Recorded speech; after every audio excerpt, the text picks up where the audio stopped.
हमारे दिमाग के अंदर की शक्तियाँ हमारे दिमाग से कई गुना रहस्यमयी और शक्तिशाली हैं। तभी इसे पूरे ब्रह्मांड का सबसे कॉम्प्लिकेटेड स्ट्रक्चर कहा जाता है।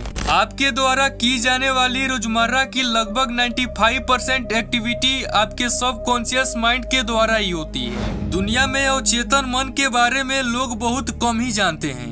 हम आज आपको सबकॉन्शियस माइंड के बारे में, उसकी पावर, मिस्ट्रीज और फैक्ट्स बताने वाले हैं, जो कि शायद ही आपको कभी पता होंगे और ना ही आप इसे अपने फायदे के लिए इस्तेमाल कर रहे होंगे। लेकिन आप अगर आज इसे जान लोगे तो आप अपने जीवन में वह सब कर पाओगे जो आप हमेशा से करना चाहते हो, और आपके सबकॉन्शियस माइंड का कंट्रोल आपके हाथों में होगा। असल में हमारे सबकॉन्शियस माइंड को यह पहचानने में दिक्कत होती है कि क्या रियलिटी है और क्या इमेजिनेशन। इसको पता लगाने के लिए 19वीं शताब्दी में एक स्टडी की गई, जिसमें ग्रुप ए के लोगों को रियल पियानो बजाने के लिए दिया गया, वही ग्रुप बी को बिना पियानो को बजाने दिए गए और यह इमेजिन करने को कहा गया कि आप बस यही इमेजिन करिए कि आप पियानो बजा रहे हो। फिर दोनों ग्रुप के लोगों के ब्रेन को रिसर्च द्वारा स्कैन करके यह पता चला कि दोनों ही ग्रुप के लोगों के सबकॉन्शियस माइंड में कोई अंतर पता नहीं चल पाया। ग्रुप बी का भी सबकॉन्शियस माइंड वैसे ही रिएक्ट कर रहा था जैसे कि ग्रुप ए का पियानो बजाते टाइम कर रहा था, जबकि ग्रुप बी ने यह एक्सपेक्ट भी नहीं किया था कि वह कोई रियल पियानो नहीं बजा रहे हैं। मतलब कि ग्रुप ए ने पियानो सच में बजाया और वहीं पर ग्रुप बी ने सिर्फ इमेजिन किया। लेकिन दोनों के ही सबकॉन्शियस माइंड को यह लगा कि वह पियानो को सच में टच करके बजा रहे हैं। अब ऐसा इसलिए हुआ क्योंकि वैसे तो हमारा कॉन्शियस माइंड सबकॉन्शियस माइंड की सभी इंफॉर्मेशन को अच्छे से एनालाइज करता है, फिर डिसाइड करता है कि क्या रियल है और क्या इमेजिनरी। लेकिन यह भी सच नहीं है कि हमारा कॉन्शियस हमेशा ही सही और 100% बिल्कुल सही डिफरेंस बता पाए, क्योंकि यह भी कई बार फेल हो जाता है, जिसकी वजह से फियर और एंग्जाइटी होती है। तभी कई बार लोग जिस डर से डर रहे होते हैं वो असल में होता ही नहीं है, जबकि वह केवल उनके सिर्फ सबकॉन्शियस माइंड में होता है और वे लोग उसे रियल समझ लेते हैं। और हाँ, जैसे आप सोचते हैं वैसा ही होगा। यह सोचने से पहले या किसी भी डर से डरने से पहले खुद से यह सवाल करें कि यह सच में सच है या फिर सबकॉन्शियस माइंड की इमेजिनेशन है।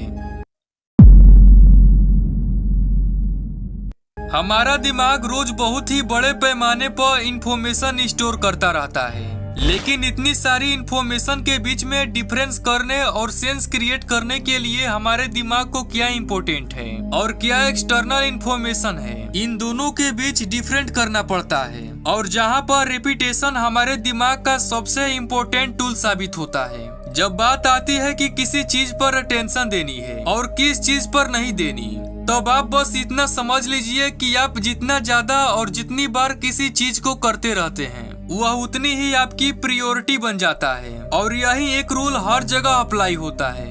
जैसे जब भी आप पहली बार एफर्मेशन प्रैक्टिस करते होंगे तो ना ही आपको उन पर 100% भरोसा होता होगा और ना ही स्टार्टिंग के दिनों में आपका कोई चेंजेस दिखते होंगे, क्योंकि स्टार्टिंग में हमारा सबकॉन्शियस माइंड ऐसे इंफॉर्मेशन या थॉट्स को सीरियसली लेता ही नहीं है। लेकिन जैसे जैसे वक्त बीतता है और जितनी बार हम इसे रिपीट करते हैं उतना ही आगे चलकर वह आइडिया और रेपिटेशन हमारे दिमाग में जगह बनाती जाती है, जब तक कि वह इंफॉर्मेशन आपकी सोचने का तरीका नहीं बदल देती। तो अगर आप अपने बिहेवियर, लाइफ, हैबिट में चेंज लाना चाहते हो तो रेपिटेशन की पावर को समझो, क्योंकि यही आपके सबकॉन्शियस को ट्रेंड करता है आपसे वह हैबिट डालने में और वह काम करवाने में। लेकिन यह कुछ हफ्तों या दिनों में नहीं होगा, बल्कि आपको इसके लिए लंबा टाइम देना होगा।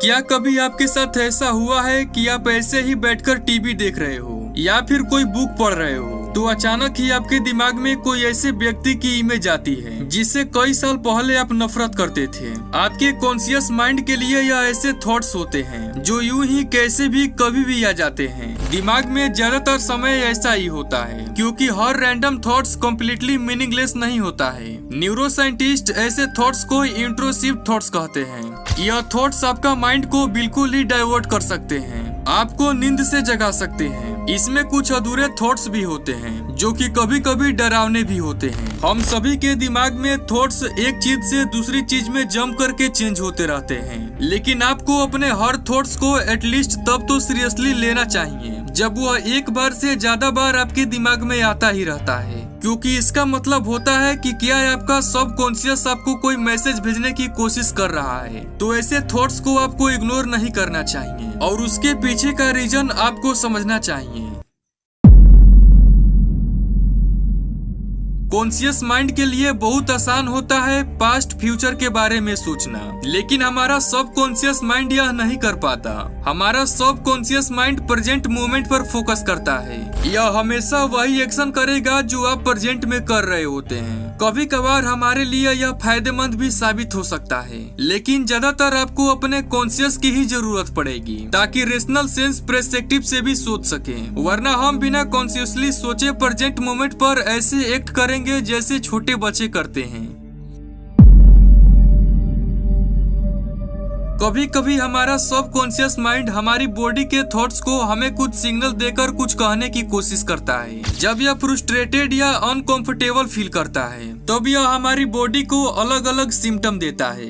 आपने नोटिस किया होगा कि कभी कभी आपका कोई यूं ही पिंपल या स्किन एलर्जी हो जाती है, या फिर आपके ज्वाइंट या मसल्स में पेन होना शुरू हो जाता है। तो यह सिम्टम कुछ कॉमन और कुछ मिस्ड डायग्नोज्ड सिम्टम है, क्योंकि हमें लगता है कि शायद यह यूं ही और अपने आप हो गया है, लेकिन असल में यह कई बार आपके सबकॉन्शियस माइंड की वजह से भी होते हैं। पिंपल्स कई बार सिर्फ प्रदूषण या हार्मोनल चेंजेस से ही नहीं बल्कि आपके सबकॉन्शियस माइंड के स्ट्रेस या कोई और प्रॉब्लम से भी हो सकता है। और कई बार आपकी बॉडी में कहीं कोई चोट लगने से नहीं बल्कि आपके सबकॉन्शियस माइंड के पेनफुल कंडीशन की वजह से भी हो सकता है। सबकॉन्शियस हमारी पूरी बॉडी कंट्रोल करता है, तो अगर यह कोई स्ट्रेसफुल या गलत कंडीशन में होगा तो बाकी की ऑटोमेटिक होने वाली चीजें भी धीरे धीरे करके आउट ऑफ कंट्रोल होती जाएंगी। जैसे आपका सबकॉन्शियस माइंड आपकी पेट की मसल्स को टाइट करने लगेगा या फिर डाइजेस्टिव हार्मोन्स को प्रोड्यूस करना बंद कर देगा, जिस वजह से आपके पेट में दर्द भी हो सकता है। लेकिन कुछ लोग बिना यह जाने सीधा ब्लेम कर देते हैं कि उन्होंने कुछ गलत खाया होगा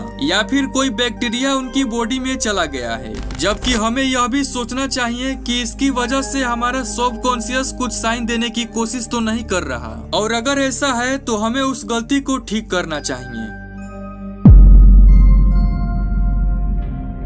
हम सभी को यह बात पता है कि हमारे सबकॉन्शियस माइंड के पावर और हमारे कॉन्शियस माइंड से कई गुना ज्यादा है, लेकिन इसका मतलब यह नहीं है कि हमारा कॉन्शियस माइंड बस यूं ही है या यह किसी से कम है। हमारे लिए इन दोनों का होना ही जरूरी है ताकि हम रेशनली, एनालिटिकली और ऑब्जेक्टिवली सोच सके।